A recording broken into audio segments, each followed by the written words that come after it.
The night that should have ended the war only deepened it. The fire at the Azure table burned away the last illusion of control. 3 nights after you survive someone trying to kill you, you learn the worst truth of all. They were never aiming for you in the first place. The city looked different at 3 a.m. from the 42nd floor. Quieter. Honest. Like Los Angeles had finally stopped performing for an audience that never cared. Daniel Kang stood at the window of his penthouse, watching his reflection overlap with the cityscape. A ghost wearing an expensive suit, haunting a life he'd built from other people's nightmares. 3 nights since the Azure Table massacre. 3 nights since Riley Clayton had shattered his carefully constructed world and made him grateful for the destruction. The surveillance footage played on mute behind him. He'd watched it so many times he could hear the gunshots in his memory, the percussion of violence that had felt almost like music when he fought beside her. Synchronized, instinctive, 2 people who'd never trained together moving like they'd been doing it for years. "You keep watching that," Riley's voice came soft from across the room, like you're trying to figure out if it was real.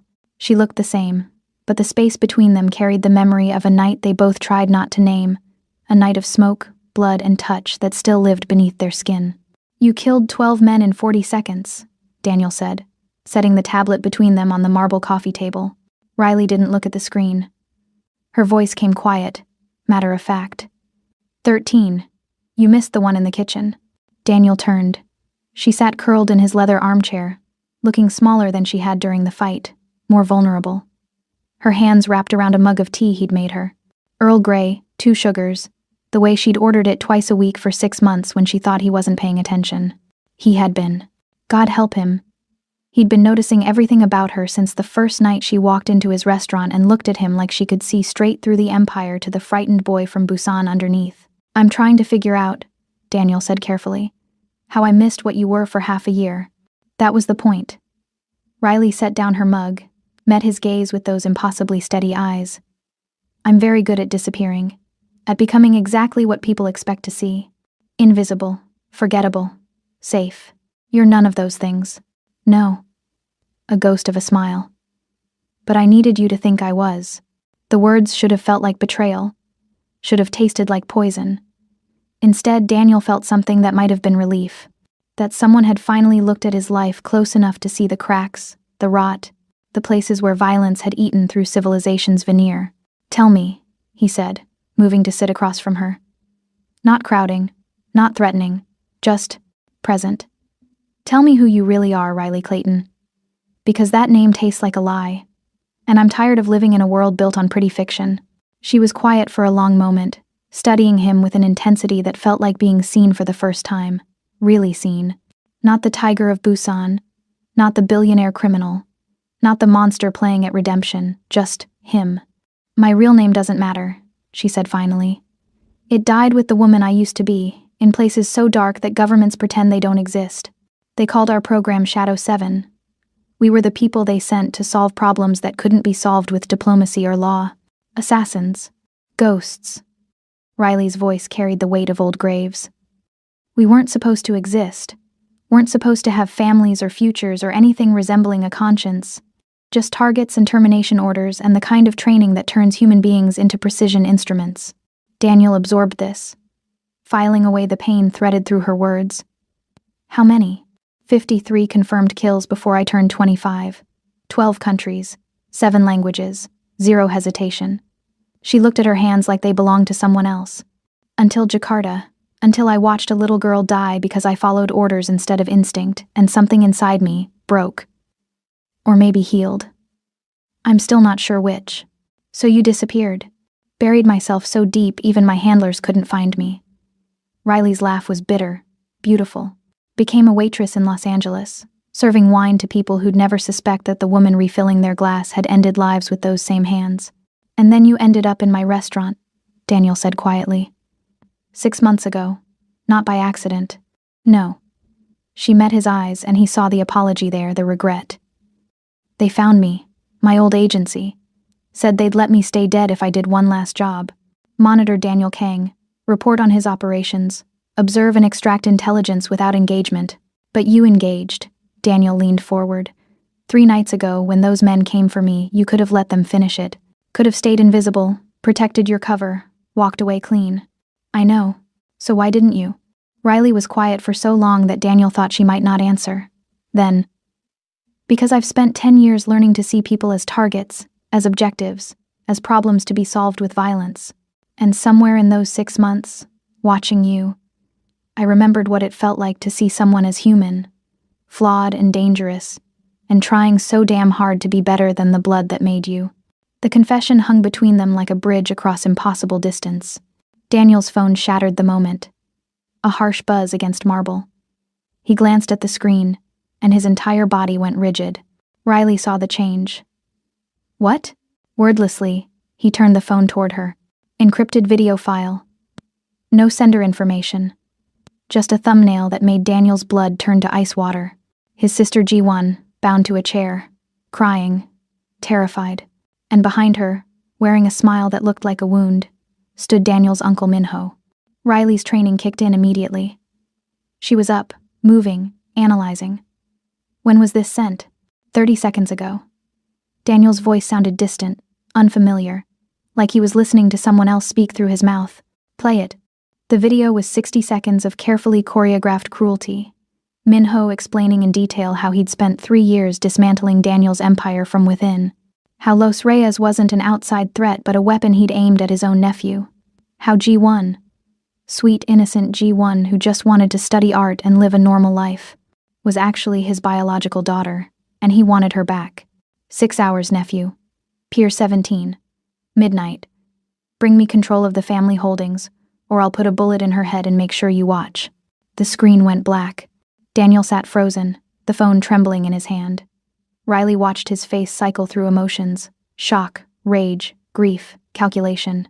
Watched the businessman and the criminal and the brother all trying to coexist in one body that suddenly felt too small for all that pain.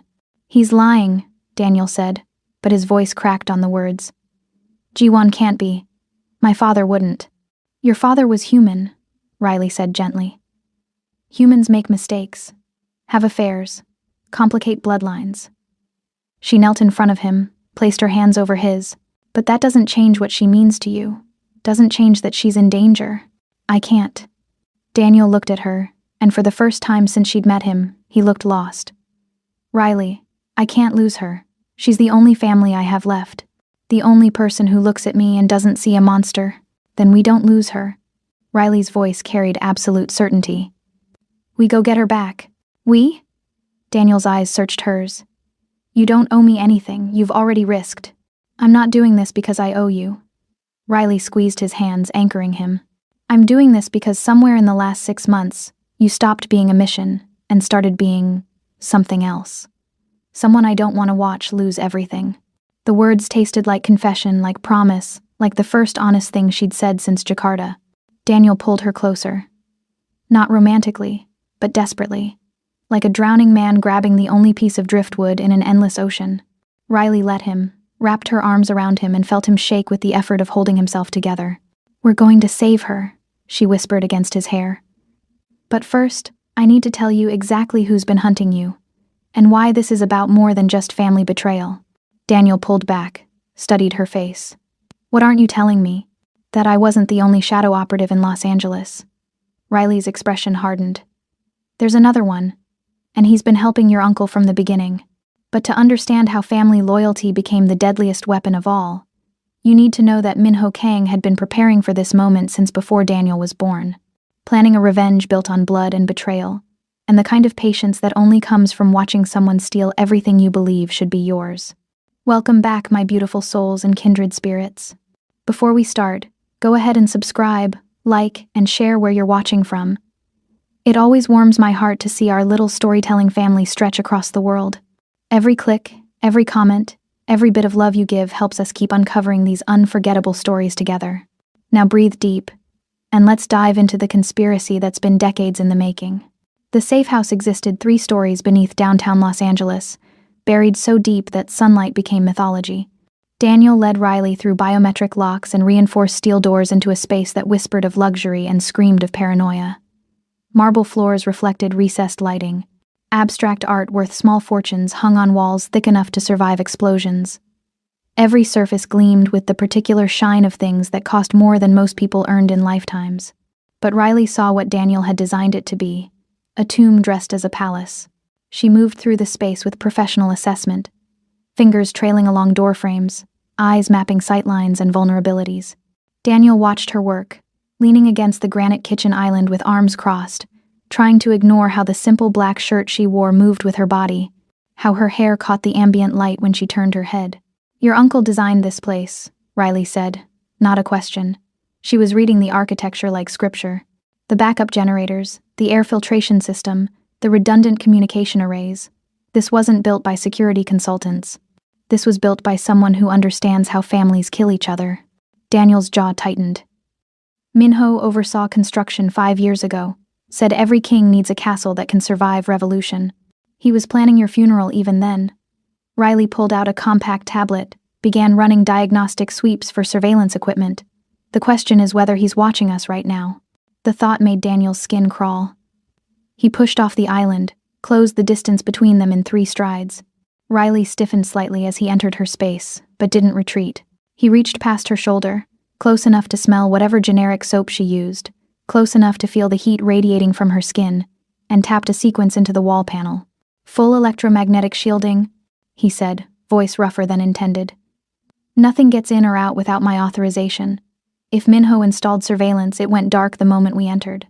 Riley turned, and suddenly they were inches apart. Her eyes flicked to his mouth, then away, so fast he might have imagined it. Might have. "You're sure?" "I've survived 20 years in this world by being sure." Daniel didn't step back. Neither did she. "The attack at the restaurant wasn't the first time someone tried to kill me. Won't be the last. But down here were ghosts. Invisible even to ghosts." Something shifted in Riley's expression. The operative receded, leaving behind the woman who'd sat in his penthouse 3 hours ago confessing sins. "Then we need to figure out how they accessed your networks. Los Reyes didn't just get lucky with timing and location. Someone fed them everything. Your schedule, your security protocols, the blind spots in your coverage." Daniel moved to the command center, dominating one wall, a curved desk supporting 6 monitors that flickered to life at his touch. Financial records, encrypted communications, security footage from a dozen properties. "I've been running analysis since the attack. Every transaction, every access point, every person with clearance to operational intelligence." Riley joined him, her shoulder brushing his as she leaned forward to study the screens. The contact was brief, accidental, electric. Daniel's breath caught, and he knew she felt it too by the way her pupils dilated, the way her pulse jumped visibly in her throat. "Show me your inner circle," she said, voice carefully neutral. "People who could move freely through your organization without triggering suspicion." Daniel pulled up personnel files. 8 faces appeared on the center screen, each with detailed histories, clearance levels, family connections. His fingers hesitated over one photo before moving on. Riley caught it. "Who's that?" "Marcus Lee. Runs my Koreatown operations. Been with me 8 years." Daniel's voice carried weight. 3 days ago, I had him brought in for questioning. Thought he might be the leak. And? He died during interrogation. Daniel's hands fisted on the desk. "Heart attack," they said. "But I saw his face before. He was loyal until the end. Kept saying I was wrong about him, that someone was framing him." He closed his eyes. "I killed an innocent man because I was paranoid." Riley's hand covered his, warm and steady. "You were surviving. Don't mistake caution for cruelty." "Is there a difference?" Daniel turned his hand over, lacing their fingers together without thinking.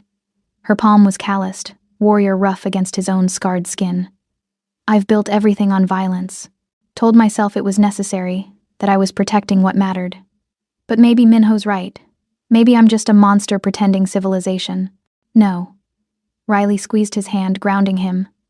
"Monsters don't feel guilty. They don't question. You're a man who's done terrible things trying to figure out if redemption is possible. There's a difference." Daniel looked at their joined hands, struck by how natural it felt. How right.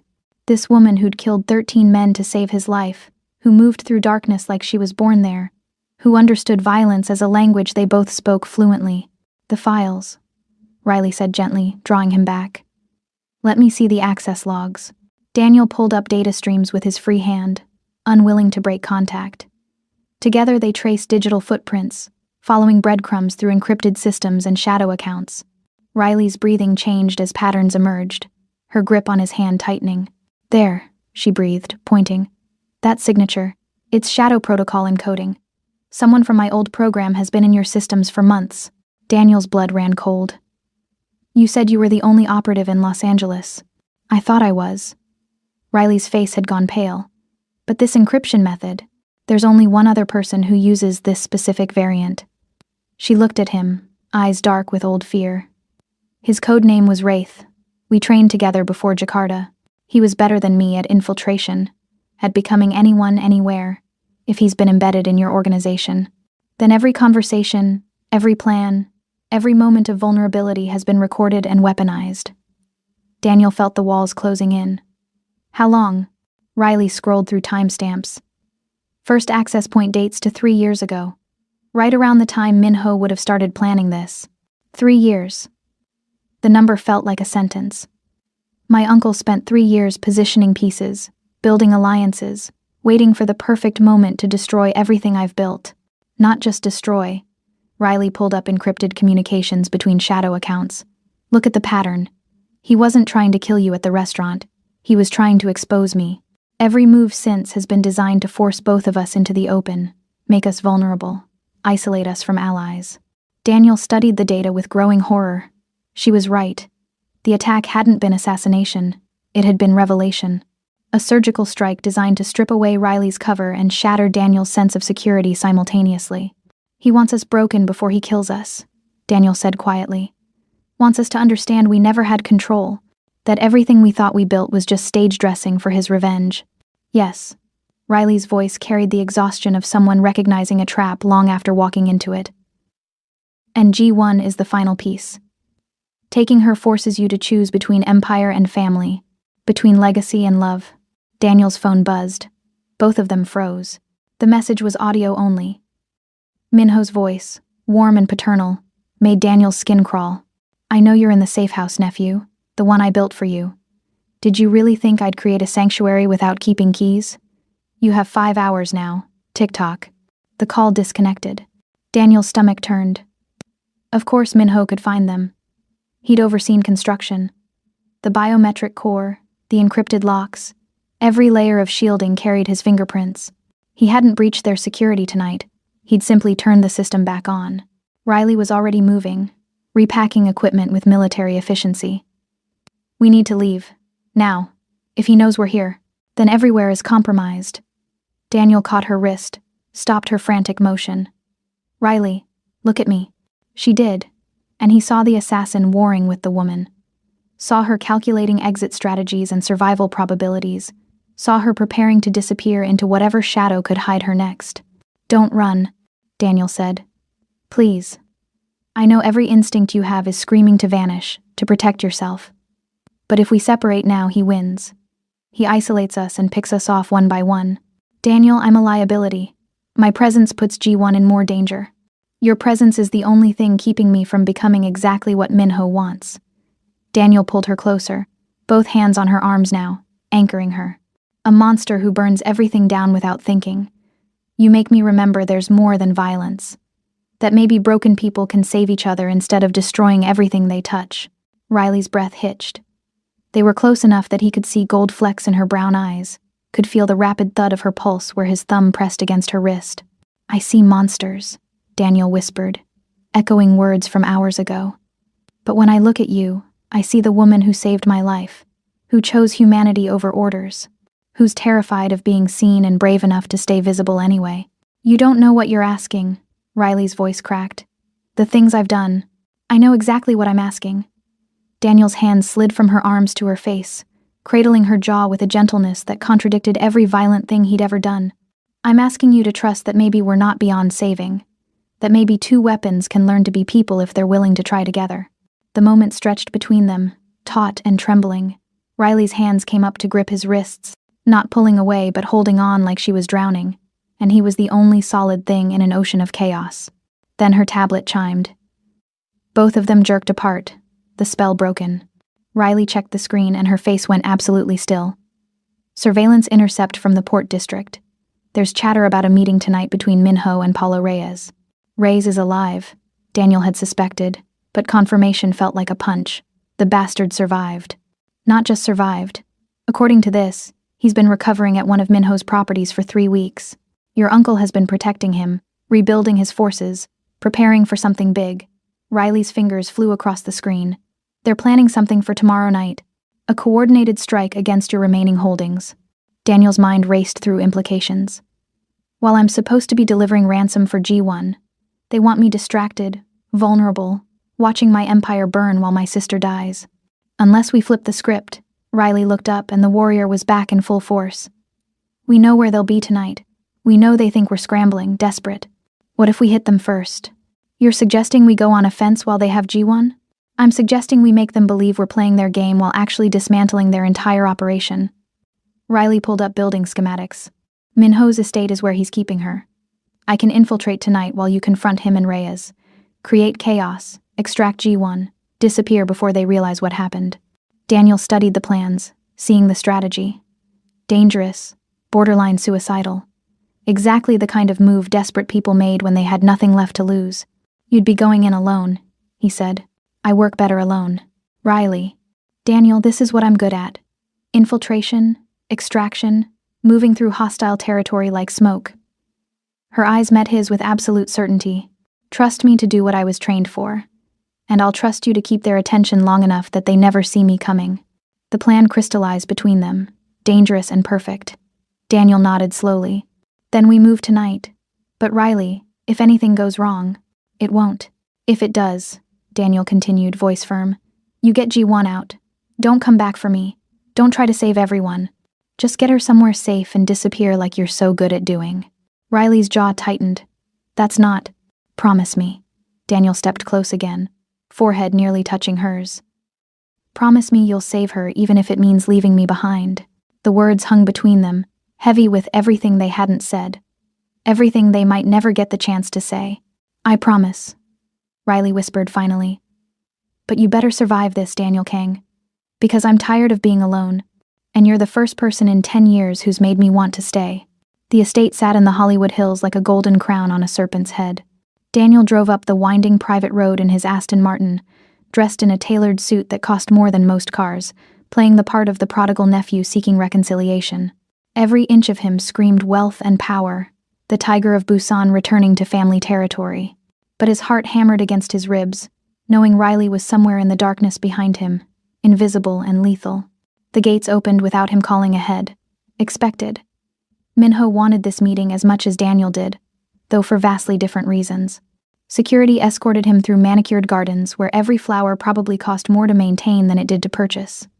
Koi ponds reflected strategic lighting. Stone pathways wound between carefully cultivated chaos that probably took a dozen gardeners to maintain. Everything beautiful, everything calculated, everything poisonous underneath.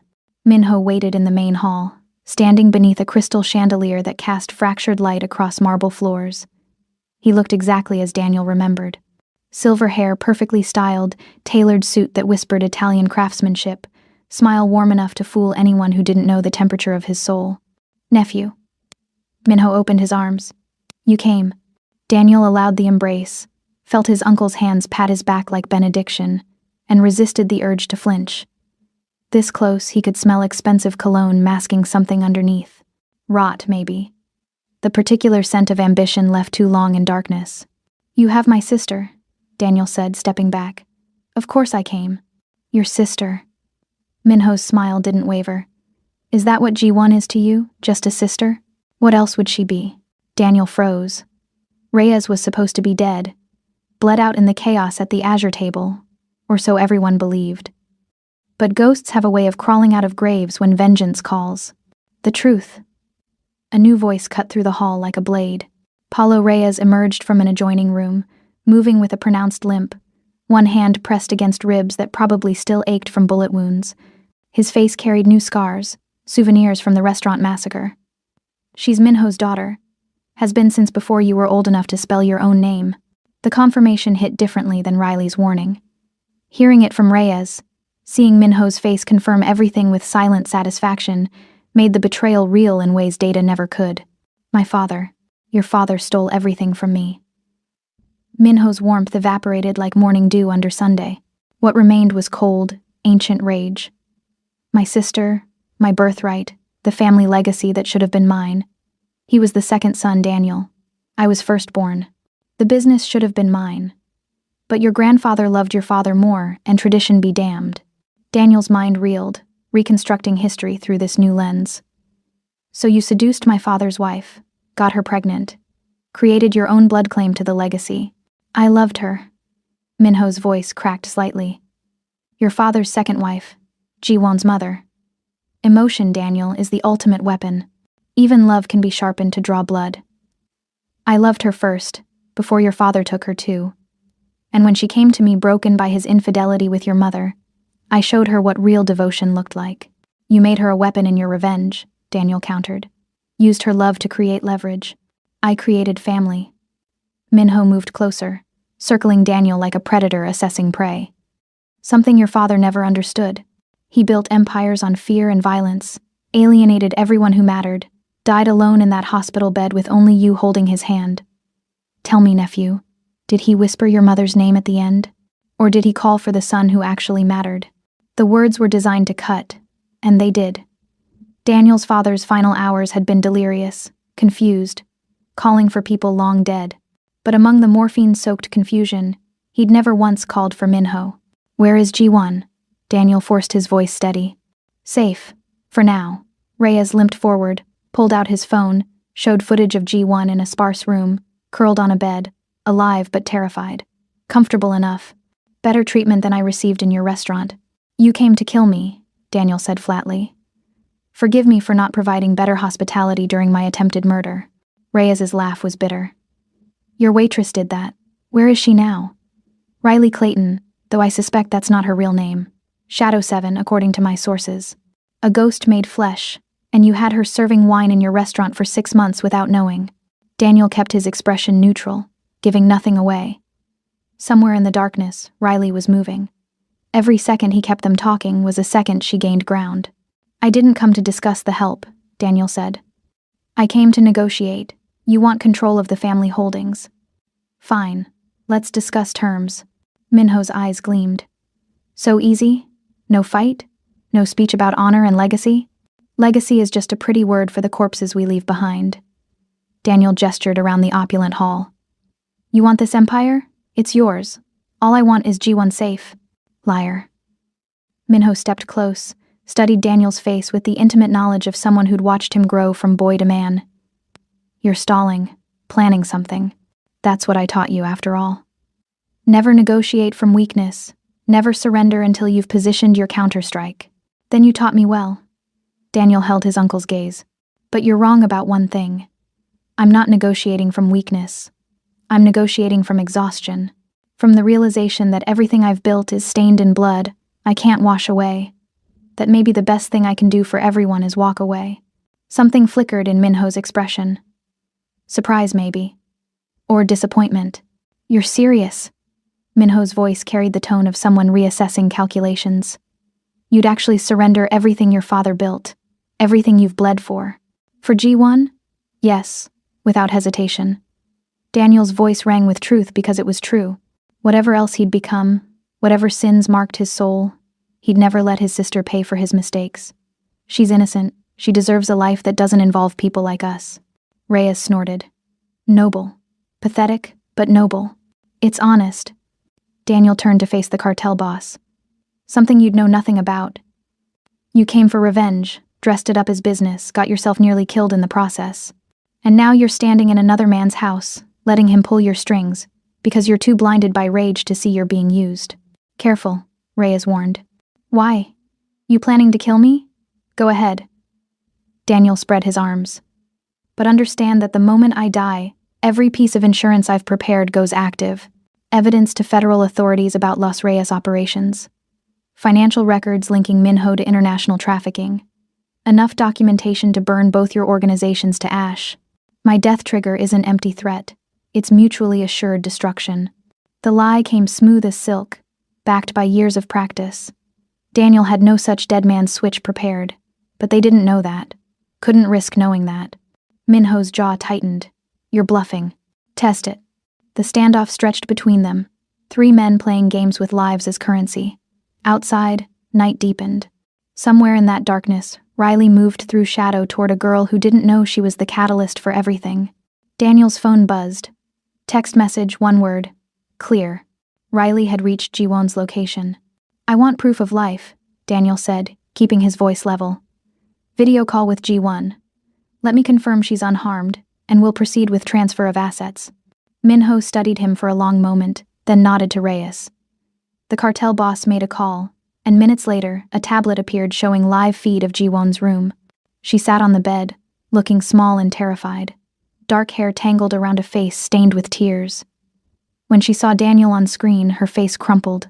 Daniel, she whispered in Korean. I'm scared. They said you were coming. That you'd give them everything to save me. I will, Daniel promised, heartbreaking. You're going to be fine. Just hold on a little longer. What he didn't say, Riley was already there, positioned outside that room, waiting for the perfect moment to extract. What he prayed Ji-won understood from his tone. Trust me. Trust that I haven't abandoned you. The call ended. Minho smiled. Satisfied? For now. Daniel pulled out his phone. I'll need to make arrangements. Transfer this volume of assets will take time. Bank authorizations, legal documentation, proper channels to avoid triggering regulatory oversight. You have until midnight, Minho said. 22 hours. After that, Ji-won becomes my insurance policy permanently. I raise her as my daughter, teach her the business. Give her the legacy you're throwing away.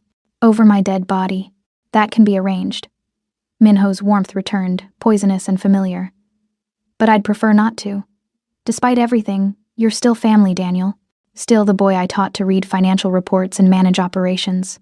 I'd rather see you walk away than carry your corpse. The sentiment would have meant more if Minho hadn't spent 3 years orchestrating Daniel's destruction. I'll be in touch, Daniel said, turning toward the door. One more thing. Minho's voice stopped him. Your waitress, Riley Clayton. Tell her that Wraith sends his regards. Tell her he's been watching, that he never forgot Jakarta, and that when this is over, there are old debts to settle. Ice flooded Daniel's veins. The message confirmed everything Riley feared. Her former partner was here, embedded, hunting her.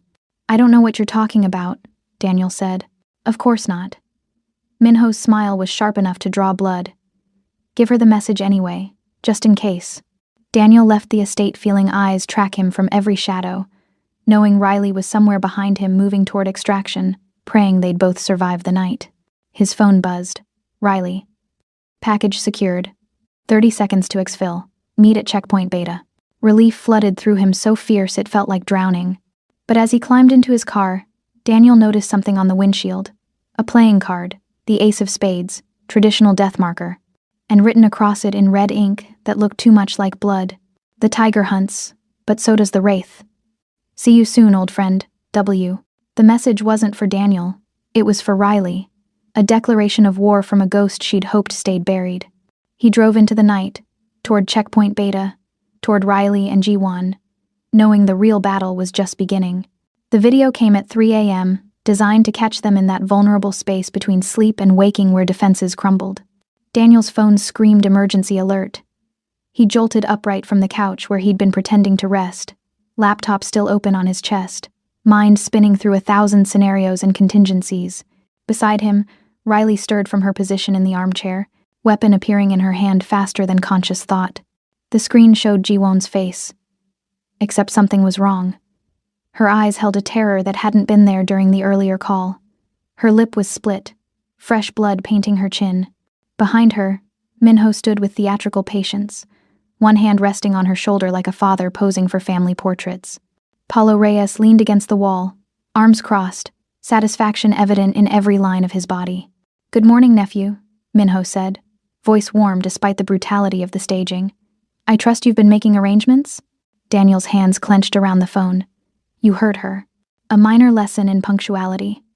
Minho's fingers tightened on Ji-won's shoulder, making her wince. She tried to escape 3 hours ago.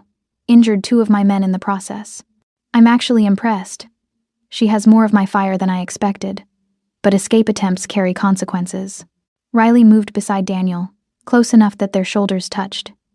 He felt her stillness, the predator assessing prey, calculating range and vulnerability. Her finger tapped twice against his arm. sign language they'd developed over the past 12 hours. Hold. Wait. The deadline hasn't passed, Daniel forced out. You said midnight. I have 19 hours. Deadlines are fluid when respect isn't shown.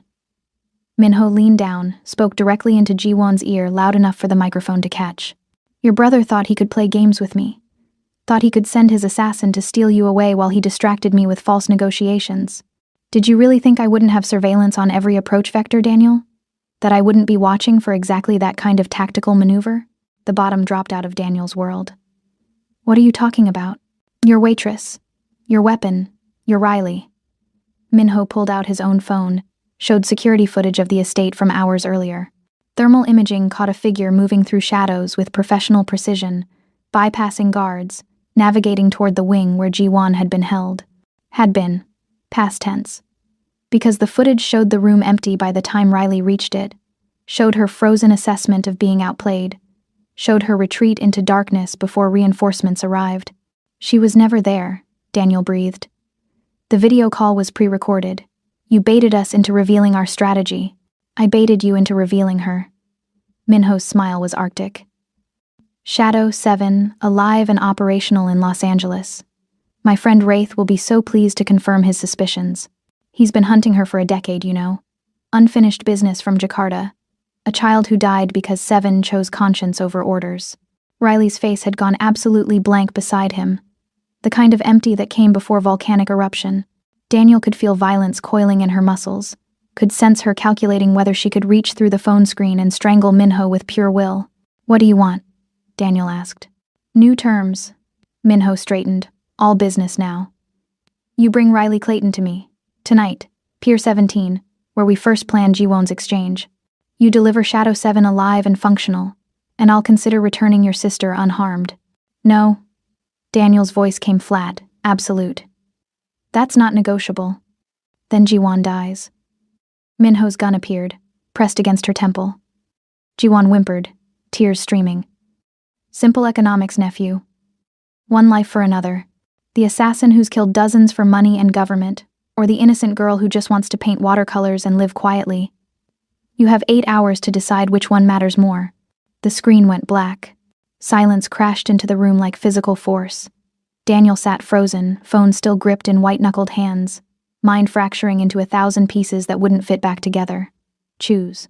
He wanted Daniel to choose. Family or what?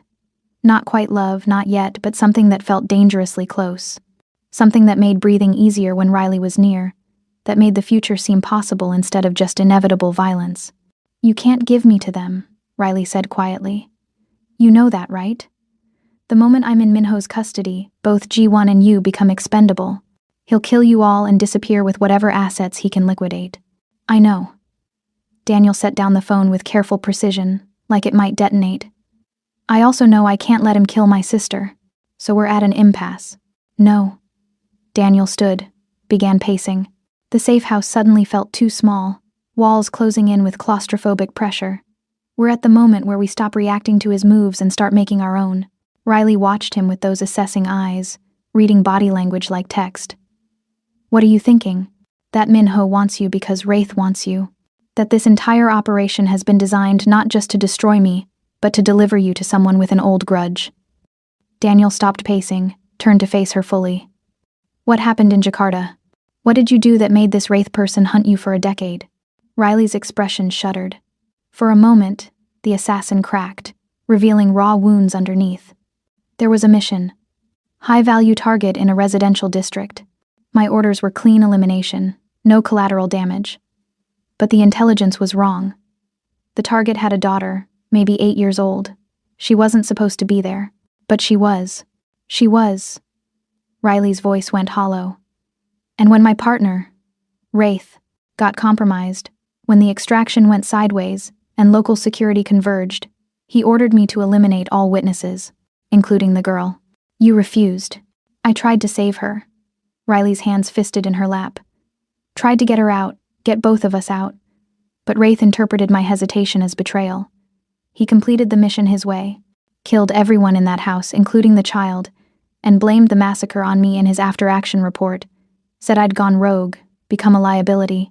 That's why you disappeared. That's why the agency tried to retire me. Permanently. Riley met his gaze. I've been running from both sides ever since.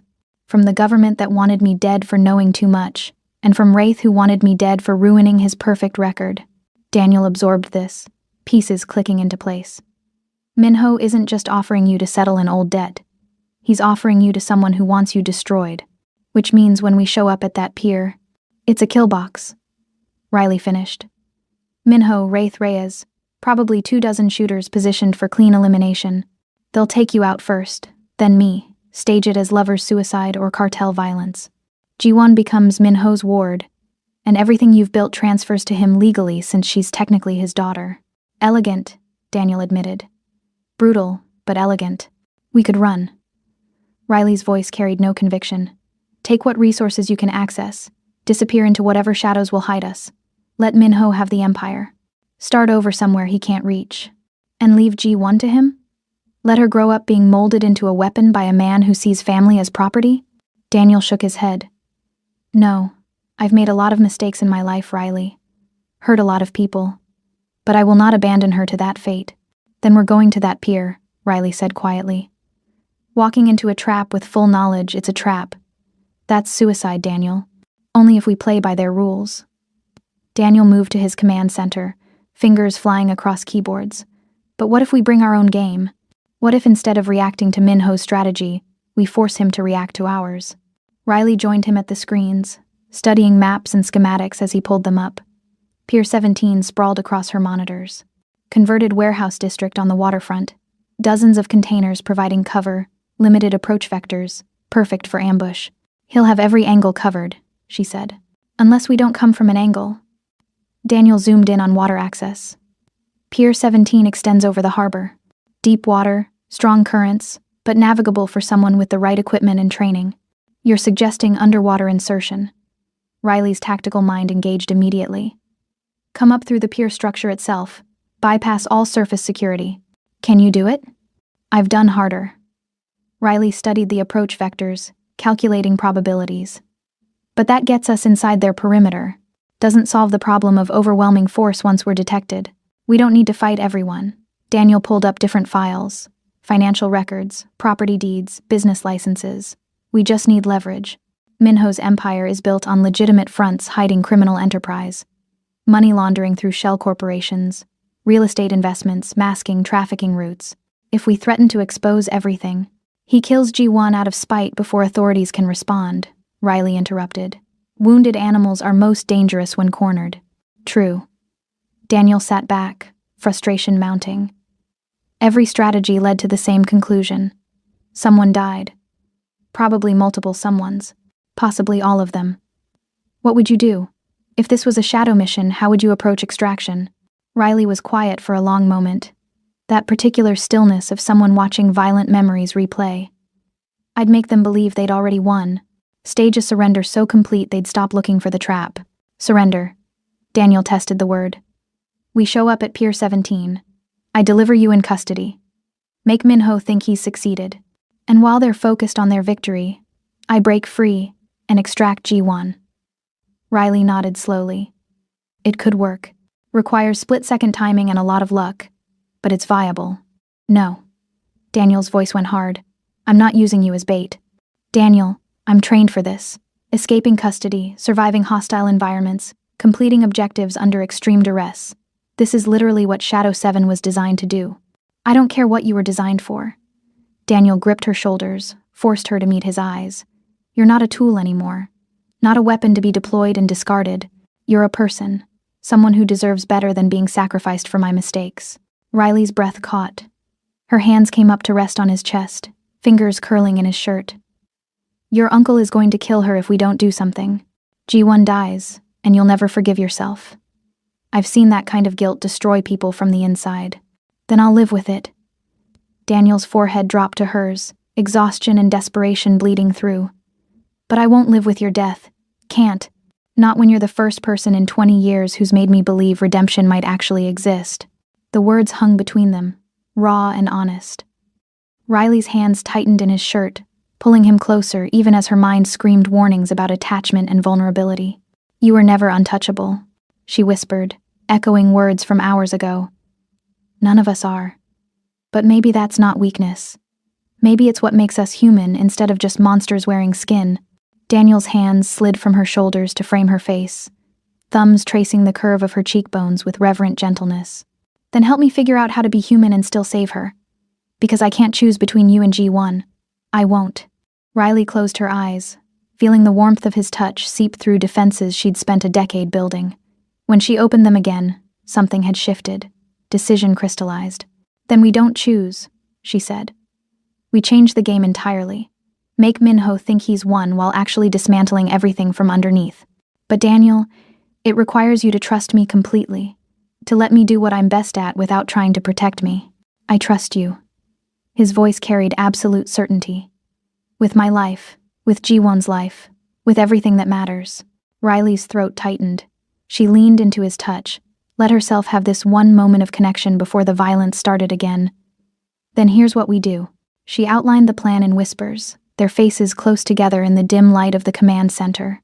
Dangerous, audacious, requiring precision timing and luck they didn't deserve, but possible. Barely possible. When she finished, Daniel was quiet for a long moment. Then, you realize if any single element goes wrong, we all die. I've survived worse odds. Have you? Riley smiled, small and sad. No, but I've never had someone worth surviving for before. That changes the mathematics. Daniel kissed her then. Not the desperate claiming of earlier, but something softer. A promise wrapped in pressure of lips against lips. A confession that neither had words for yet. Riley kissed him back, tasting coffee and resolve and the particular flavor of someone who'd looked at darkness and chosen to keep walking toward light anyway. When they broke apart, both breathing hard, Riley pressed her palm against his chest where his heart hammered against ribs. You fight for her, she said. Now you fight for something real. For family. For the possibility that maybe we get a future that doesn't end in blood. And you? Daniel's hand covered hers, holding it against his heartbeat. What are you fighting for? Riley met his eyes, saw herself reflected there, and spoke truth she'd been avoiding.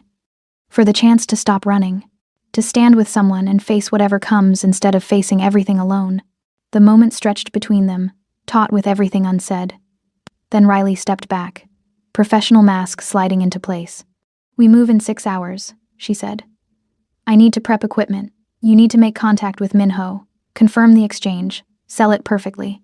I'm a good liar, Daniel said. I know. Riley moved toward the armory.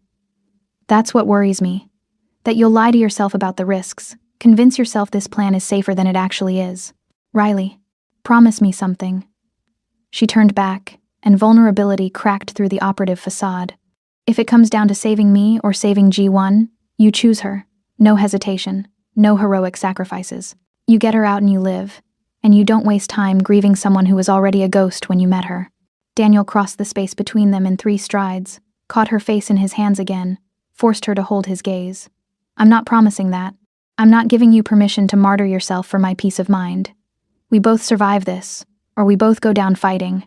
That's the only acceptable outcome. That's not tactical.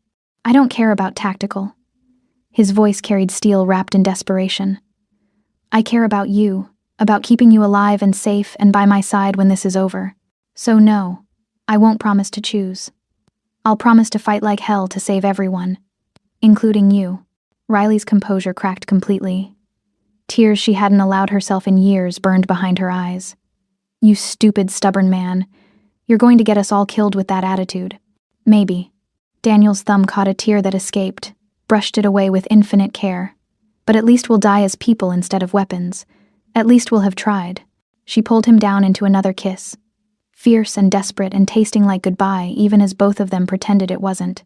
When they finally broke apart, Riley rested her forehead against his chest, felt his arms wrap around her like armor. 6 hours, she whispered. Then we go save your sister and burn down an empire. Together. Daniel confirmed. Together. They stood like that as dawn broke somewhere above the underground safe house. 2 people who'd learned violence as a first language learning to speak tenderness in halting, imperfect syllables. Outside their buried sanctuary, Minho Kang prepared for victory. Paulo Reyes sharpened knives. Wraith positioned pieces for assassination. And somewhere in a converted warehouse, Jiwon cried herself back to sleep. not knowing that people she'd never suspected cared were willing to die for her freedom. The storm was coming. But for 6 hours, Daniel and Riley pretended they couldn't hear the thunder. The armory existed behind 3-inch steel and biometric locks that recognized only Daniel's palm print. Riley stood at the threshold as he opened it, watching fluorescent lights flicker to life over enough weaponry to arm a small military operation.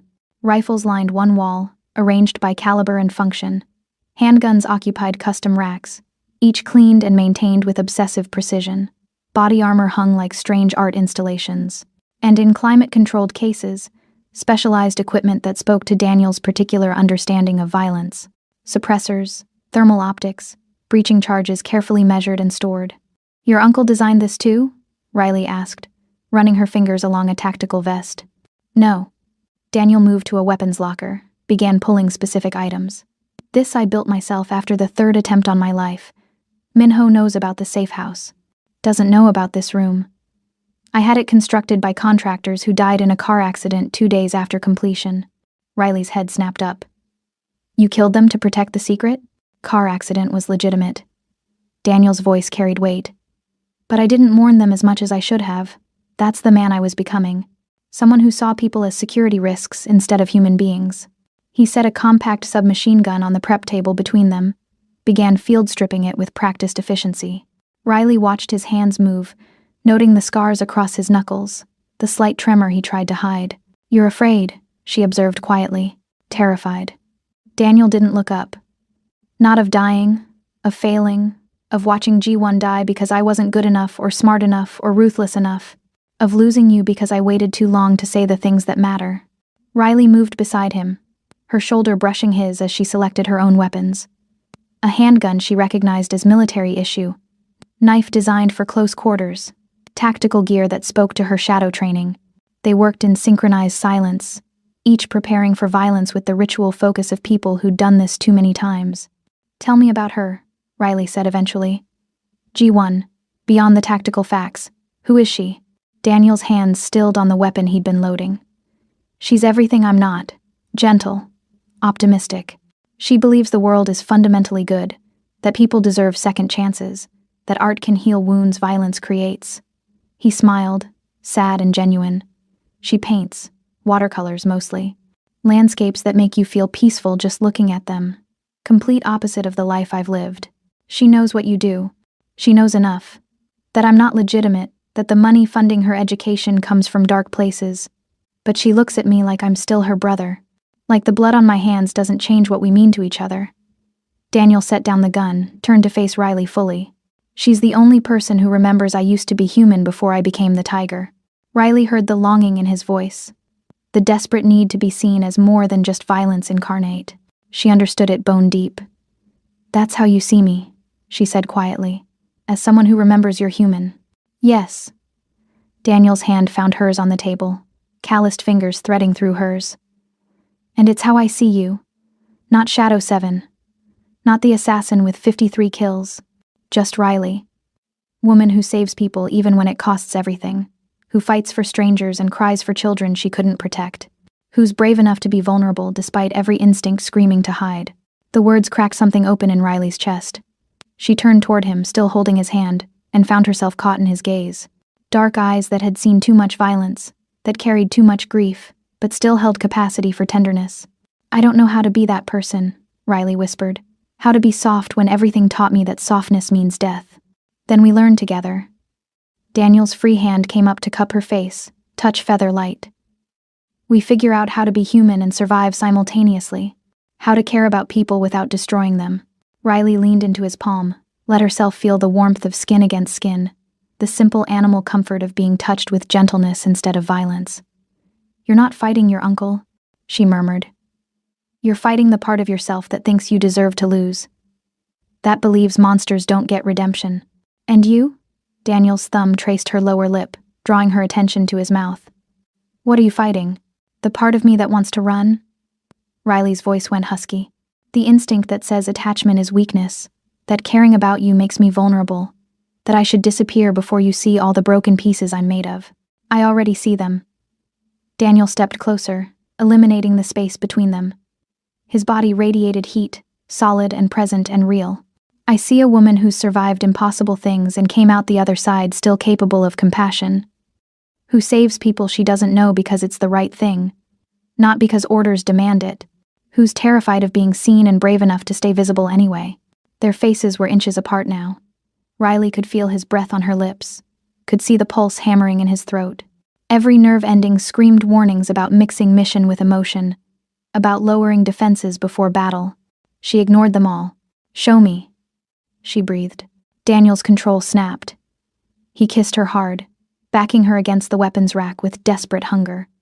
Riley's arms came up around his neck, fingers tangling in his hair as she pulled him closer. The kiss was nothing like their previous careful explorations. This was raw need, two people drowning in each other, because the alternative was facing how terrified they were of the coming violence. His hands mapped her body with reverent urgency, sliding under her shirt to touch bare skin. Riley gasped against his mouth, arched into his touch. She'd been touched before, clinically, violently, without emotion. This was different. This was Daniel learning her body like sacred text, finding scars and kissing them, tracing muscle and whispering approval. "Riley," he breathed against her neck, voice wrecked. "Tell me to stop if." "Don't you dare." She caught his face, forced him to meet her eyes. "Don't stop. Don't be gentle. I need to feel alive before we walk into that kill box. Need to remember there's more than violence." Something shifted in Daniel's expression. The businessman receded. What remained was raw hunger tempered with tenderness. He lifted her easily, set her on the prep table among the weapons they'd been loading. Riley wrapped her legs around his waist, pulled him between her thighs, felt the hard evidence of his desire pressed against her core. They moved together with the same synchronized precision they showed in combat. His hands found the hem of her shirt, pulled it over her head. She worked his buttons open, pushed the expensive fabric off shoulders she'd watched fight and bleed. Scars mapped both their bodies, his from a lifetime of warfare, hers from training and operations and that one time in Prague she'd barely survived. "Beautiful," Daniel murmured, tracing a puckered scar below her collarbone. "Every mark, every wound, evidence you survived." Riley's breath hitched. No one had ever looked at her scars as anything but evidence of violence. But Daniel touched them like they were precious, like they proved something worth celebrating. She pulled him down into another kiss, deeper this time, slower, tasting him, learning him, memorizing the particular flavor of his desire mixed with desperation. His hands roamed her body, cupping her breasts through the sports bra she wore, thumbs brushing nipples until she gasped. "Daniel," she managed, "we don't have time for. We have exactly enough time." He kissed down her throat, teeth grazing her pulse point. "For this, for choosing intimacy over fear, for proving we're more than the violence that made us." His fingers found the button of her tactical pants. Riley lifted her hips, helped him strip away the last barriers between them. Cool air hit heated skin, made her shiver. Then Daniel's warmth covered her, skin against skin, heartbeat against heartbeat. They came together with gasping urgency, two people trying to prove they were alive through the most fundamental connection humans possessed. Riley wrapped herself around him, legs, arms, every point of contact anchoring her to this moment, to this man who'd somehow become necessary to her survival. The world narrowed to sensation, the slide of skin, the catch of breath, the building pressure that felt like salvation and damnation simultaneously. Daniel's forehead pressed against hers, their eyes locked as they moved together. No hiding, no pretense, just raw honesty wrapped in desperate need. "Stay with me," Daniel whispered against her lips. "After this, after we save G1 and burn everything down. Stay and let's build something that doesn't require blood." Riley couldn't promise. Couldn't guarantee survival or futures when death waited 6 hours away. So she kissed him instead, poured every unspoken confession into the pressure of her mouth against his, the way her body moved in rhythm with his, the particular quality of her touch that said, "I see you, I choose you. I'm terrified of losing you." They shattered together, pleasure cresting in waves that felt almost like absolution. Daniel caught her cry with his mouth, swallowed her gasps as she shook apart in his arms. Riley felt him follow seconds later, body going rigid, breath stopping, then releasing in a rush that sounded suspiciously like her name. Afterwards, they stayed tangled together on the prep table, surrounded by instruments of death, choosing life in the only way that mattered. Daniel's fingers traced idle patterns on her spine. Riley's head rested against his shoulder, listening to his heartbeat return to normal. "If we die tonight," Daniel said quietly, "I want you to know this mattered. You matter. Not because of what you can do or how many people you've killed, because of who you are underneath all the training and trauma." Riley lifted her head, met his eyes. "We're not dying tonight. Riley, we're not." She touched his face, memorizing the curve of his jaw, the small scar above his eyebrow. "Because I've spent 10 years running from everything that mattered. I'm done running, done hiding. We survive this together, and then we figure out what comes next." Daniel pulled her close, kissed her forehead with heartbreaking tenderness. "Together," he agreed. They dressed in silence, each pulling on tactical gear with practiced efficiency. The intimacy receded, replaced by operational focus, but something fundamental had shifted. They moved around each other with new awareness, touches lingering just slightly longer than necessary, eyes meeting with shared understanding. Riley checked her weapons one final time. Handgun loaded and chambered, knife secured against her thigh, backup magazines distributed for easy access. She caught her reflection in the polished metal of a gun cabinet and barely recognized herself. Same face, same scars, but something in her eyes had changed. She looked alive in ways she hadn't for years. Daniel stood beside her, his own preparation complete. Dark tactical gear replaced the expensive suits, making him look more soldier than businessman. He caught her gaze in the reflection. "Ready?" he asked. Riley turned to face him fully, reached out and adjusted his vest, tightening a strap, her fingers lingering on the Kevlar that might keep him alive. "For saving your sister? Yes. For whatever comes after? I have no idea. That's honest, at least." Daniel caught her hand, pressed a kiss to her scarred knuckles. "Let's go finish this. Together."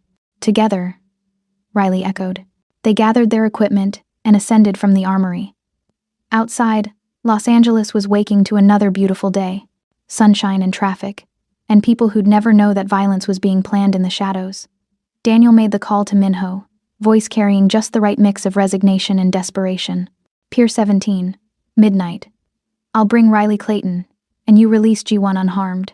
Minho's laugh crackled through the speaker. "Of course, nephew. Family first, always. I'll see you tonight. Both of you." The line went dead. Riley checked her watch. 11 hours until midnight. 11 hours to finalize preparation, position backup resources, pray that their desperate plan had even a chance of succeeding. She looked at Daniel, saw her own fear reflected in his dark eyes. But underneath the fear, something stronger: determination, purpose. The particular quality of people who decided that some things were worth dying for. "We finish this together," she said again, making it promise and prayer simultaneously.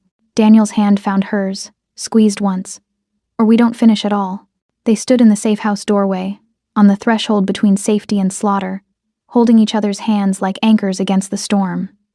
Somewhere across the city, Minho was preparing his trap. Wraith was sharpening knives. Paulo Reyes was dreaming of revenge. Let them come. Riley was done running, done hiding. Tonight, Shadow 7 emerged one last time. Not as government weapon, but as a woman fighting for something that finally mattered. For family. For the man beside her. For the impossible hope that monsters could learn to love without destroying everything they touched. The war was coming. But this time, Riley Clayton walked toward it with purpose instead of programming, with choice instead of orders. And that made all the difference. Midnight came dressed in rain and gunpowder. Pier 17 sprawled across the waterfront like a skeleton of commerce long dead, converted warehouses casting geometric shadows across oil-slicked pavement. Riley moved through darkness with the particular grace of someone who'd learned to become absence itself. No sound, no presence. Just the ghost of movement between shipping containers stacked like steel monuments to greed. The water had been cold enough to steal breath, currents vicious enough to drown. But Riley had trained in worse conditions, learned to make her body comply with impossible demands. She'd surfaced beneath the pier structure 20 minutes ago, climbed through rotting support beams, bypassed motion sensors with equipment Daniel had provided, and now positioned herself in shadows overlooking the killing floor Minho had so carefully prepared. 30 gunmen, maybe more, positioned with military precision across elevated catwalks and behind container coverage. All eyes focused inward on the center space where Minho stood beside G1, the girl bound to a chair, face streaked with tears that caught ambient light like accusations. Paulo Reyes leaned against a container to Minho's right, favoring his injured side, gun held with casual readiness. And standing slightly apart, watching everything with the particular stillness of apex predators, was a man Riley hadn't seen in 10 years but would recognize anywhere. Wraith, her former partner. The ghost who'd taught her half of everything she knew and tried to kill her for refusing to murder a child. He looked older, harder, eyes carrying the flat affect of someone who'd stopped pretending to be human years ago. When he smiled, Riley's blood turned to ice water. He knew she was here, had been waiting. This entire setup was as much trap for her as execution for Daniel. Her comm-piece crackled with Daniel's voice, barely audible. In position. 2 minutes. Riley's finger tapped twice against her rifle trigger guard. Received. She'd argued against him coming at all, wanted him safe and far away while she handled extraction alone. But Daniel had been immovable as granite. They finished this together or not at all. So now he approached from the main entrance in his Aston Martin, playing the broken billionaire delivering his assassin lover to save his sister. The car's headlights cut through rain, illuminating the warehouse entrance. Daniel emerged, hands raised, wearing an expensive suit soaked through. He looked defeated, desperate, exactly what Minho wanted to see. "Uncle," Daniel called out, voice carrying across the space. "I've come as promised, unarmed, alone. Let G1 go and you can have everything." Minho's laugh echoed off concrete and steel. "Everything? Nephew, I already have everything. Your empire crumbles as we speak. Your allies abandon you. Your reputation lies in ruins. All that remains is teaching you the final lesson about power, that it makes you paranoid and cruel." Daniel walked forward slowly, measured steps taking him deeper into the kill box. "That it destroys everyone you claim to love? That lesson I learned watching you, Uncle. Watching you sacrifice family for revenge disguised as legacy. Brave words from a man about to die." Minho gestured, and gunmen stepped from shadows, weapons trained on Daniel from a dozen angles. "Where's your weapon? Your ghost? Your Riley Clayton who fights so well?" "Here," Riley said, voice carrying from her elevated position. She stepped into view, rifle raised, sight picture perfect on Minho's center mass. Wondering when you'd ask, chaos erupted with the particular violence of storms breaking. Riley's first shot took out the nearest gunman before his brain registered her presence.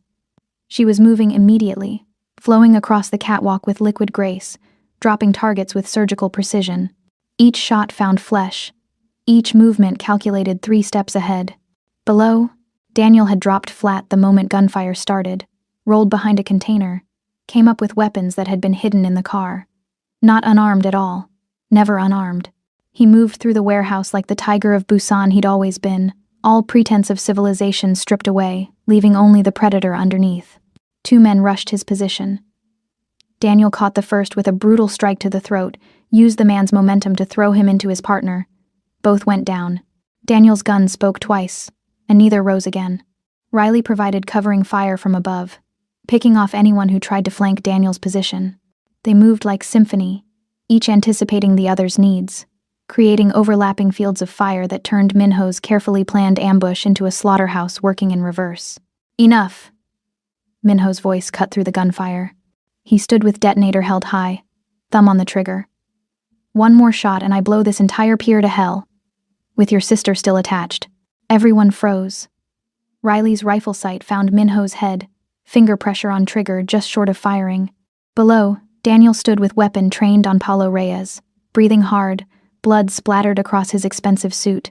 "Standoff," Minho said, almost conversational. "How tiresome.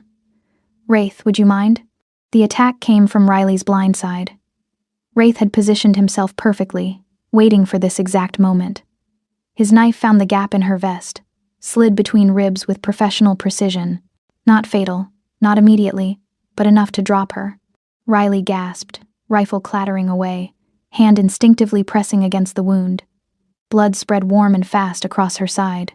She'd been stabbed before, knew this particular quality of pain, the way consciousness wanted to flee and training forced it to stay. "Hello, Seven," Wraith whispered against her ear, knife still buried in her flesh. "Been a long time since Jakarta. Did you think about that little girl? Wonder if she'd have grown up to be anything special if you'd just followed orders."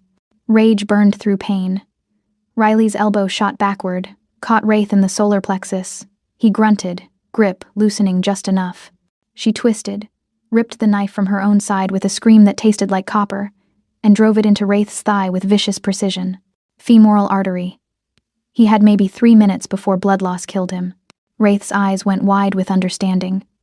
He stumbled backward, hand pressed against the spurting wound, face draining of color. "You always were better at close quarters," he managed. "That's why they wanted you dead. Too good. Too dangerous even to us. Should have stayed buried," Riley hissed, using the catwalk railing to stay upright. Blood loss made her vision swim, but training kept her focused.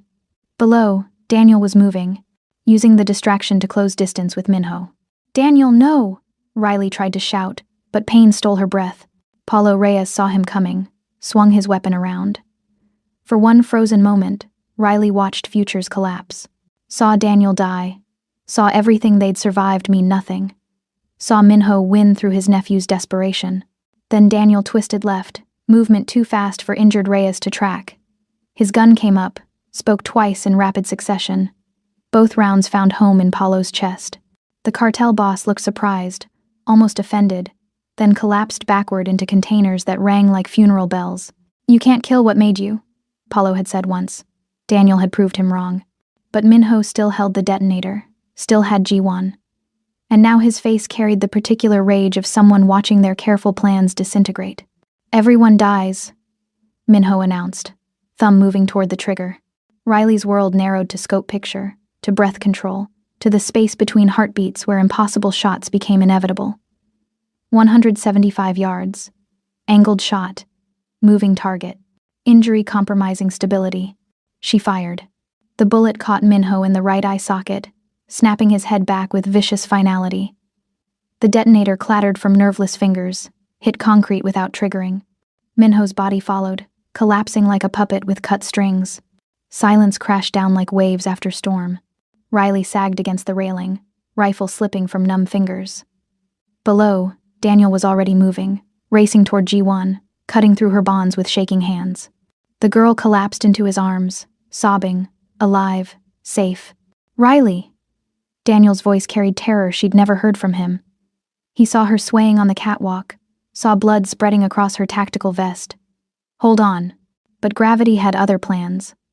Riley's legs gave out. She pitched forward, felt herself falling, and distantly thought this was fitting. Shadow 7 dying in shadows, finally getting the ending she'd earned years ago in Jakarta when she'd chosen conscience over orders. Strong arms caught her before she hit concrete. Daniel had somehow crossed the distance impossibly fast, was cradling her against his chest, face stark with fear. "Don't you dare," he said, voice breaking. "Don't you dare die on me now, not after everything." Riley tried to smile, tasted blood. "Did we get her? She's safe. You saved her. You saved all of us." Daniel's hands pressed against her wound, trying to stem bleeding that wouldn't stop. "Just stay with me, please. Stay." "Always. So demanding," Riley managed. Her vision was graying at the edges, consciousness slipping like water through fingers. "Daniel, tell G1. She should keep painting. World needs more beauty." "Tell her yourself," Daniel insisted. He was carrying her now, running toward the car, shouting instructions into his phone for medical extraction. "You're going to survive this. We're going to have that future we talked about, the one without blood, the one where we get to be human." Riley wanted to believe him, wanted to imagine mornings and coffee and something resembling peace, but darkness was so close now, so tempting. "Love you," she whispered, barely audible. "In case we don't get to say it proper." Daniel's tears hit her face like rain. "I love you too, so you have to live. Have to give me chance to say it back properly, to prove it every day. Riley, please." But darkness had patience. It waited. And finally, mercifully, it claimed her. Dawn broke bloody and beautiful over Los Angeles harbor. Daniel sat in the back of an ambulance, Riley's blood drying brown on his hands, watching EMTs work with professional efficiency. They'd stabilized her vitals, stopped the worst of the bleeding, pumped her full of fluids and antibiotics. Now she lay unconscious on a gurney, face pale as death, breathing shallow but steady. "She'll make it," the lead paramedic said, noting Daniel's expression. Knife missed major organs by centimeters. Lucky woman. Lucky. Daniel wanted to laugh. Nothing about Riley's life had been lucky. She'd been forged in darkness, trained to kill, sent on missions that destroyed her soul piece by piece. The fact that she'd survived this long wasn't luck. It was sheer stubborn refusal to let the universe claim her before she'd found something worth surviving for. Ji-won sat beside him, wrapped in shock blankets, face empty with trauma. She hadn't spoken since Daniel had cut her free, just held his hand with crushing grip like he might disappear if she let go. Is she going to die? Ji-won finally whispered. The woman who saved us? No. Daniel's voice carried certainty he didn't feel. She's too stubborn to die, and I won't let her. You love her. Not a question. Ji-won had always been perceptive, had always seen through his masks to truths underneath. Yes. No point in denying what his face already confessed. I love her. Probably have since the moment she threw that tray and rewrote my entire understanding of fate. That's insane, Ji-won said. You barely know her. I know enough. I know she's survived impossible things and came out still believing in saving people. I know she chose humanity over orders, conscience over programming. I know when I look at her, I see the future I want instead of just more violence. Daniel's voice cracked. I know I can't lose her now that I've found her. Ji-won leaned against his shoulder, her presence grounding. Then fight for her, the way she fought for me. The ambulance pulled away, sirens wailing, carrying Riley toward whatever future waited.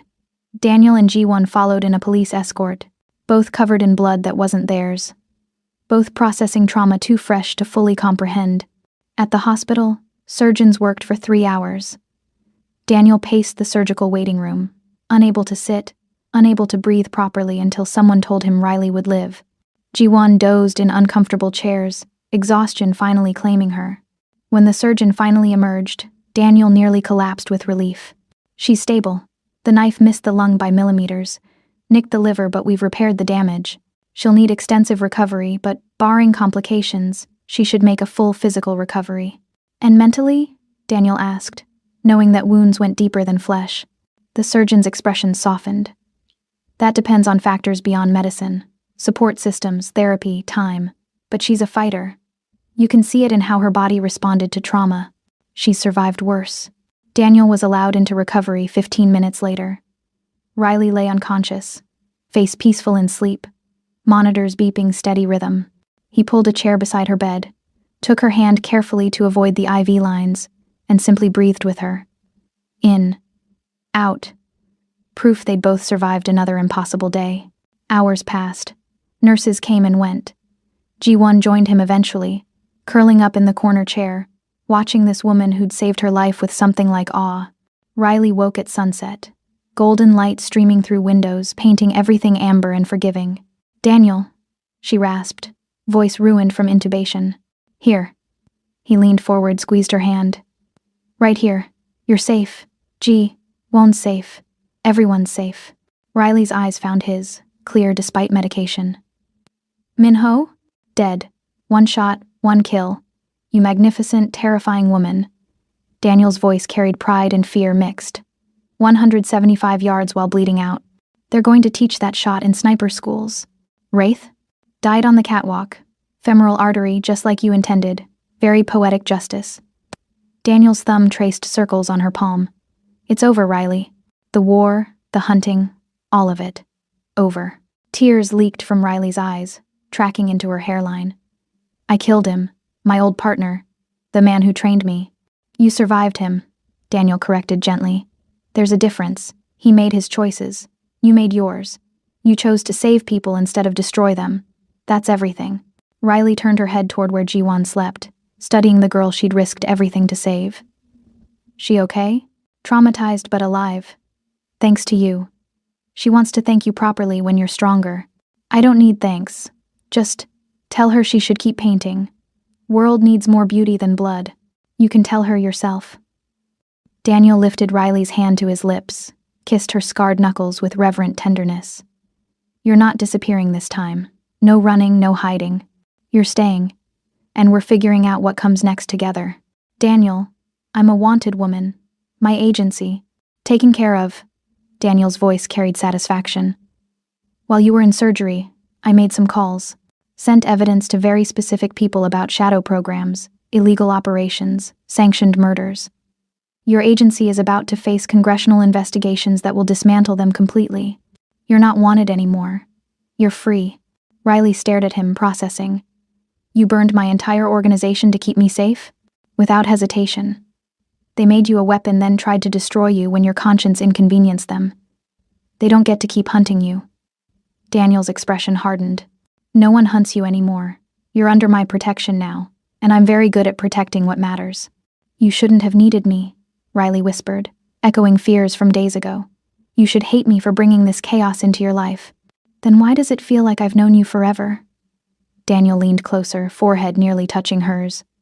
Why does loving you feel like the first real thing I've done in 20 years? Riley's breath caught. You just said, I love you. Daniel spoke each word deliberately, making them promise and vow. I love your strength and your scars and the way you fight for strangers. I love how you chose humanity when it would have been easier to stay a weapon. I love that you made me remember what it means to be human instead of just monster wearing skin. This is a mistake, Riley tried, voice weak. No. Daniel closed the final distance, kissed her with infinite gentleness, mindful of her injuries, mindful of how fragile survival could be. This is the first thing that feels real. The first choice I've made for love, instead of power, or revenge, or legacy. Riley kissed him back, tasting tears and antiseptic, and the particular flavor of promises too dangerous to speak but necessary to make. When they broke apart, both breathing hard, she saw her own desperate hope reflected in his dark eyes. I don't know how to be anything but a weapon, she confessed. Then we learned together. Daniel's hand cradled her face, thumb brushing away tears. We build something that doesn't require blood, something peaceful and normal and boring. We figure out who we are when we're not fighting for our lives. That sounds terrifying. It does, but I'd rather face that terror with you than face anything else alone. Daniel smiled, sad and genuine and real. Stay, Riley, please. Build this impossible future with me. Riley looked past him to where Jiwon slept, to the sunset painting everything gold, to the monitors proving her heart still beat. She'd spent 10 years running from everything that mattered, convinced attachment meant death. But maybe she'd been wrong. Maybe connection was what made survival worthwhile. Okay, she whispered. I'll stay. We'll figure this out together. Daniel's relieved exhale felt like absolution. He kissed her again, softer this time, less desperate and more promise. Riley let herself sink into it, let herself believe that maybe monsters could learn to love without destroying everything. Outside, Los Angeles continued its chaos, indifferent to private resurrections happening in hospital rooms. But for two people who'd survived impossible things, the future finally looked like more than just violence waiting to happen. It looked like a choice. And for the first time in either of their lives, they chose each other. 1 week later, Vancouver rain-painted windows in the safe house Daniel had secured under names that didn't exist in any database. Riley sat at the kitchen table, laptop open, watching news reports that felt like watching someone else's life. Los Angeles had erupted in scandal. Federal investigations into shadow programs, congressional hearings about illegal assassinations, agencies crumbling under whistleblower testimony that Daniel had orchestrated with surgical precision. Her face never appeared. Her name never surfaced. Daniel had been thorough, redirecting attention to bureaucrats and handlers, while keeping Riley herself buried under layers of protection that even her former employers couldn't penetrate. You're safe, he'd promised. And somehow, impossibly, he'd made it true. The burner phone on the table buzzed, encrypted message appearing on screen in terse government speak. Shadow, 7, contract status, terminated, all kill orders rescinded. Congratulations on your retirement. Consider this professional courtesy for services rendered. Riley stared at the message for long minutes, waiting for the trap, the catch, the inevitable betrayal. But nothing came. Just freedom. The kind she'd stopped believing existed. Riley? Daniel emerged from the bedroom, hair wet from shower, wearing casual clothes that made him look younger, more human, less like the tiger of Busan, and more like someone who might actually deserve peace. She turned the phone toward him, showed the message. They're letting me go. Daniel read it, expression careful. How do you feel? Terrified. Riley's voice cracked. I've been running for 10 years. Being hunted gave me purpose, kept me moving. Without that, she gestured vaguely. Who am I if I'm not running? You're Riley. Daniel sat across from her, took her hands in his. Woman who saves people even when it costs everything. Who chose conscience over programming. Who fought beside me and made me remember there's more to life than empire and revenge. That's who you see, Riley said quietly. I'm not sure that's who I am. Violence was how I knew I was alive. How I proved I existed, without it. Maybe peace is how we prove we deserve to be. Daniel's thumb traced her scarred knuckles. Maybe learning to live without violence is the hardest mission either of us will ever face. Riley looked at their joined hands, struck by how natural contact had become. A week ago, she'd flinched from casual touch, seen every human connection as potential vulnerability. Now Daniel's presence felt necessary, grounding, like gravity keeping her from floating into void. G1 wants to visit, Daniel said, changing subject carefully. She's been asking about you every day, wants to thank you properly for saving her life. She doesn't owe me gratitude. Maybe not, but she wants to offer it anyway. Let her. Let people care about you, Riley. It's not weakness, it's connection. The words settled over her like warm blankets. Connection. She'd spent so long afraid of it, convinced attachment meant losing control, that she'd forgotten connection was what made survival worthwhile. Okay, Riley said finally. She can visit. But Daniel, I don't know how to be normal. How to make small talk and pretend I haven't killed people. How to be someone she'd want to know. She already wants to know you.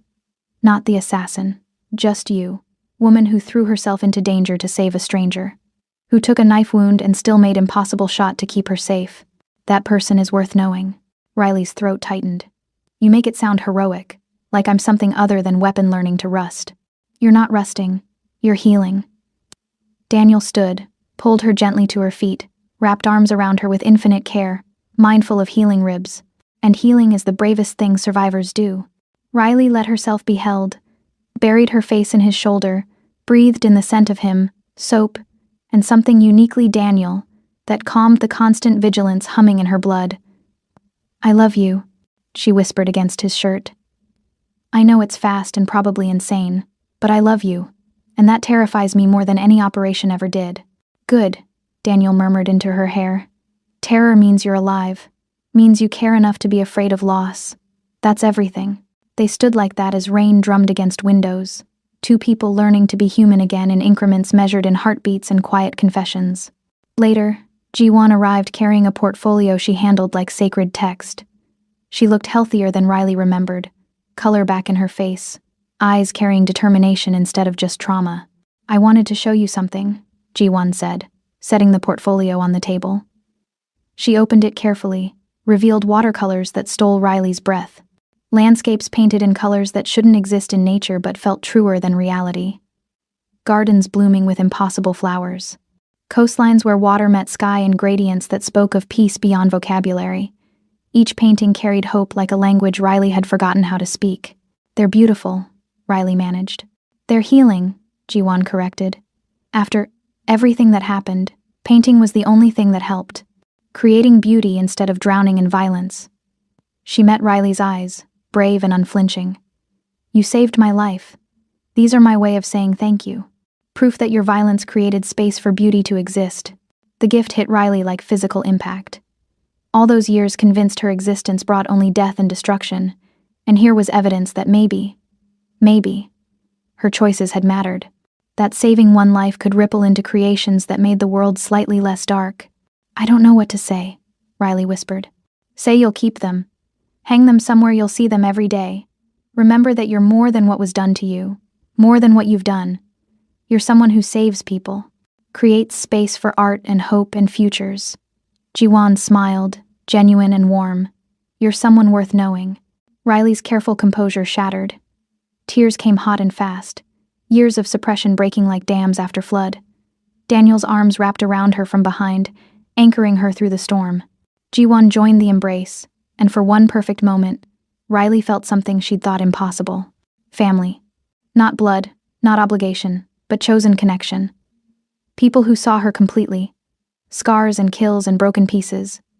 And decided she was worth loving anyway. Thank you, Riley managed eventually. For seeing me.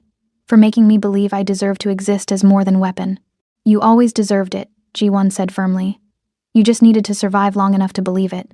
The afternoon passed in gentle conversation, learning each other beyond crisis and adrenaline. Ji-won talked about her art, her dreams of opening a gallery that showcased trauma survivors' work.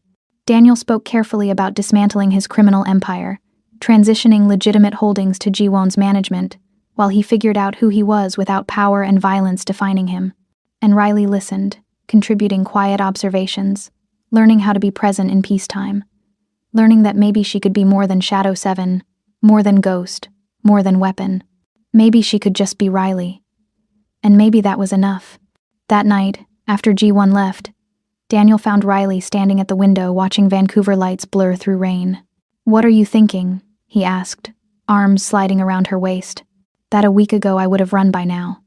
Would have seen all this connection as liability and disappeared before anyone could use it against me." Riley leaned back into his warmth. "But I'm still here, still choosing to stay." "I'm glad," Daniel said simply. Selfishly, impossibly glad. "Me too." Riley turned in his arms, looked up at the man who'd somehow become her anchor. "I don't know what our future looks like. Don't know how to build normal when we're both so fundamentally damaged. But I want to try. Want to figure it out with you. Then we will." Daniel kissed her, slow and deep and tasting like promises. Together, however long it takes. Outside, the world continued its chaos. But in that Vancouver safe house, two predators found peace and called it love. 3 months later, coastal California welcomed morning with the particular silence that came before the world woke.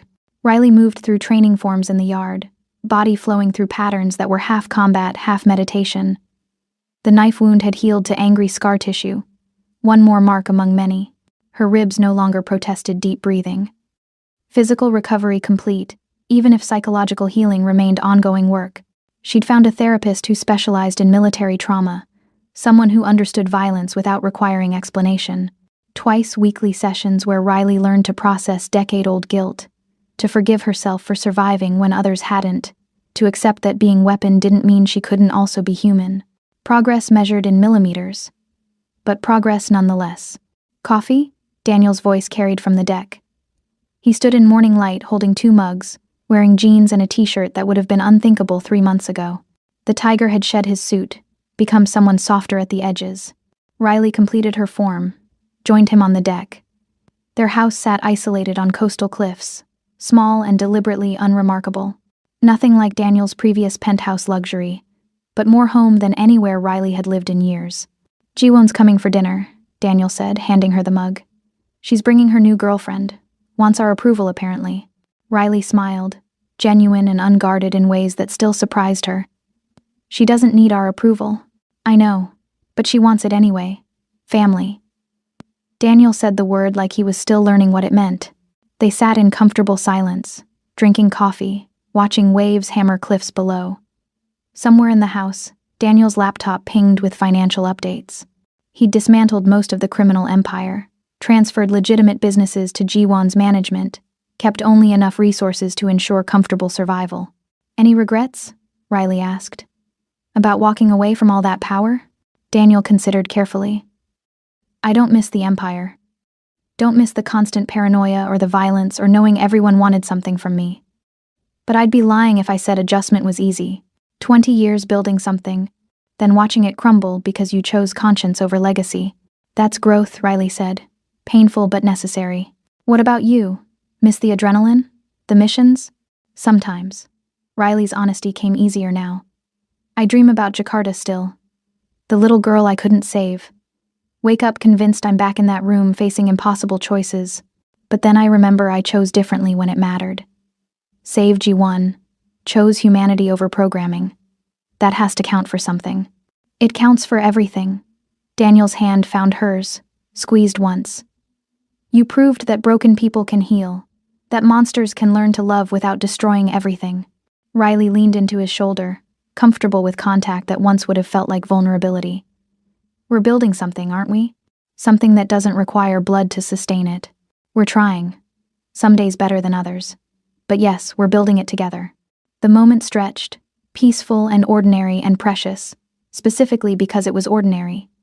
No gunfire, no betrayal, no violence lurking behind every corner.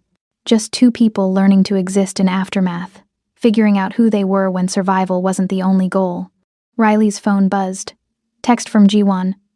Bringing dessert. Hope you're ready for interrogation about relationship status and future plans. Consider yourself warned. Daniel read over her shoulder, laughed. She's relentless. She's happy. Wants us to be happy too. Riley typed back. Bring wine. Lots of wine. We'll need it for this conversation. They spent the afternoon preparing dinner.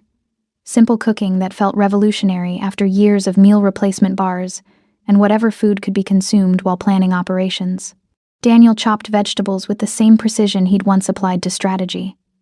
Riley monitored sauce with focus she'd once reserved for eliminating targets. Domestic, normal, boring in the best possible way. Ji-won arrived at sunset with her girlfriend Maya, a graphic designer with kind eyes and easy laugh. They brought wine and stories and the particular warmth of people genuinely happy to exist in same space. Over dinner, conversation flowed naturally.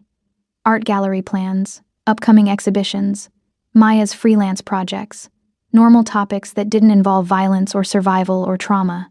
Riley contributed where comfortable, still learning how to engage without suspicion.